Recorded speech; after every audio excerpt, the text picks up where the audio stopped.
নমস্কার বন্ধুরা, আমি শুভ্রনীল। আমি বরাবরই আমার ভিডিওতে বলি যে বাংলা সিনেমা ইন্ডাস্ট্রিতে যারা কাজ করছে তারা কিন্তু কেউ আলটিমেটলি বাংলার শিল্পী বা বাংলার শিল্প বা বাংলা ইন্ডাস্ট্রি সম্পর্কে খুব একটা ওয়াকিবহাল নয়, বা তারা ছবিও দেখে না। তারা বানাতে হবে, পয়সা কামাতে হবে বলে তারা কাজ করছে।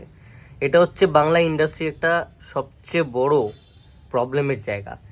তারা বেসিক শিক্ষাপত্র নিয়ে আর কি ইন্ডাস্ট্রিতে কাজ করতে আসেনি। মানে বেসিক যেটা হয় সেটা প্রডিউসার থেকে শুরু করে ডাইরেক্টর, অ্যাক্টার, মানে এরকম প্রচুর আছে এবং সংখ্যায় সেটা অনেক বেশি বাড়ছে নিয়মিত। বাংলা ইন্ডাস্ট্রিটাকে যে ভালোবেসে কাজ করা, যে সেন্টিমেন্টটা তৈরি হওয়া, যে শিল্পী শিল্প সত্তা এই সমস্তর প্রতি যে জ্ঞান, অ্যাটলিস্ট জ্ঞান না থাকুক, জ্ঞানটা অর্জন করার চেষ্টা, ভালোবাসা, শ্রদ্ধা করা প্রফেশনটাকে টাকার ঊর্ধ্বে গিয়ে, সেই জিনিসটা অভাব বাংলা ইন্ডাস্ট্রিতে। সেই লোকের দিনকে দিন অভাব বেড়ে চলেছে, যে কারণে বাংলা ইন্ডাস্ট্রি কোল্যাপস করছে। চূড়ান্ত আনপ্রফেশনাল বিহেভিয়ারের কথা আমি আজকে বলবো। একটা ছবি রিলিজ হয়েছে রিসেন্টলি, এই এক সপ্তাহের মধ্যেই, লাস্ট ছবি রিলিজ যে ডেটে হয়েছে ওই ডেটে ধরে তোমরা চলো গিয়ে নেটে দেখে নিও। যেটায় অভিনয় করছেন, আমি বলে দিচ্ছি, শন ব্যানার্জি রয়েছেন এই ছবিতে। আরও একজন নামী মুখ রয়েছে, পরিচিত মুখ রয়েছে, দিতিপ্রিয়া বলে।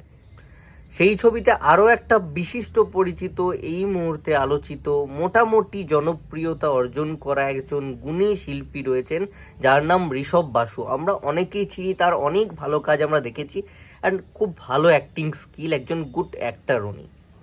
ঋষভ বাসুর যে পার্টটা, সেটা তো রাখা হয়েছে ছবিতে, তাকে দিয়ে ডাবিং অ্যাক্টিং সবই করানো হয়েছে, বাট আনফর্চুনেটলি তাকে দিয়ে ডাবিং করানোর পরও তার ডাবিং সমস্ত অংশ সরিয়ে দিয়ে অন্য কাউকে দিয়ে ডাবিং করে দেওয়া হয়েছে, যেটা ভালোভাবে সিঙ্কও করেনি, অ্যান্ড প্যাথেটিক পারফরমেন্স সেই কারণে লাগছে।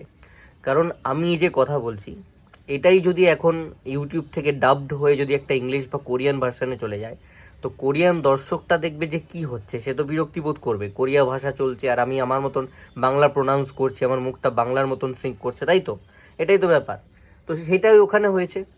এখন একটা শিল্পী, সে তার ইমোশন দিয়ে অ্যাক্টিং করেছে, জায়গাগুলো ফুটিয়ে তুলেছে, তার জন্য কণ্ঠ একটা গুরুত্বপূর্ণ রোল প্লে করে। একটা অভিনেতার জীবনে গলার আওয়াজ খুব গুরুত্বপূর্ণ, যেটা আমাদের বাংলার জিদ্দার ক্ষেত্রে দেখবে, অমিতাভ বচ্চন স্যারের ক্ষেত্রে হয়েছে।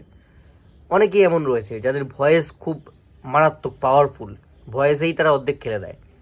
তো সেই জায়গা থেকে আজকে ঋষভ বাসু একজন ভালো অভিনেতা, সে ওই ভয়েসটাই দেখছে সিনেমা হলে, নিজের সিনেমা দেখতে গিয়ে বাদ হয়ে গেছে।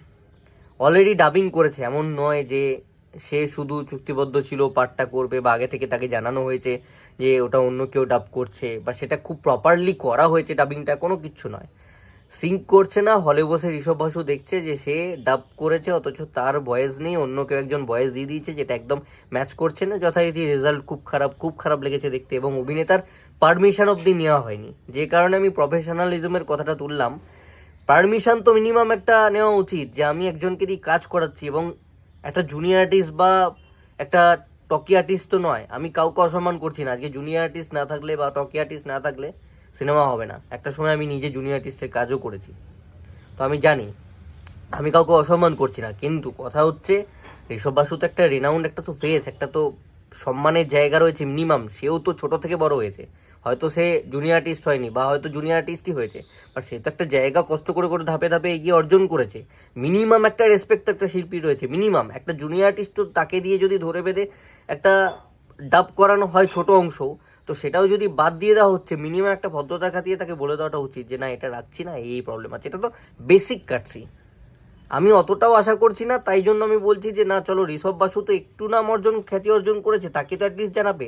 সেটুকু অবধি বাংলা ইন্ডাস্ট্রির কিছু কিছু মানুষের মধ্যে নেই, পরিচালকদের মধ্যে নেই, প্রোডাকশন হাউসের মধ্যেও নেই।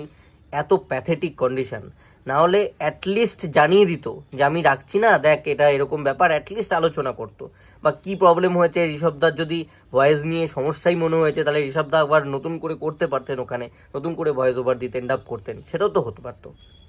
বাট কোনো কিচ্ছু বলা কোয়া নেই। একটা আর্টিস্ট, একটা শিল্পী, সে সিনেমা হলে সিনেমাটা নিজের দেখতে গেছে, বসে দেখে যে তার গলার আওয়াজ পাল্টে গেছে, অন্য কেউ একজন ডাব করে দিয়ে দিয়েছে।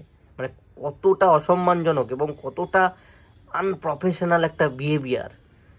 মানে এর চেয়ে খারাপ কিছু আর হতে পারে না। কত ধিক্কারজনক, কত লজ্জাজনক, কত মানে উল্টোপাল্টা লোকজন বেনাজল বাংলা ইন্ডাস্ট্রির ভেতর ঢুকে বসে রয়েছে, যেগুলোকে না সরালে বাংলা ইন্ডাস্ট্রির পতন অনিবার্য।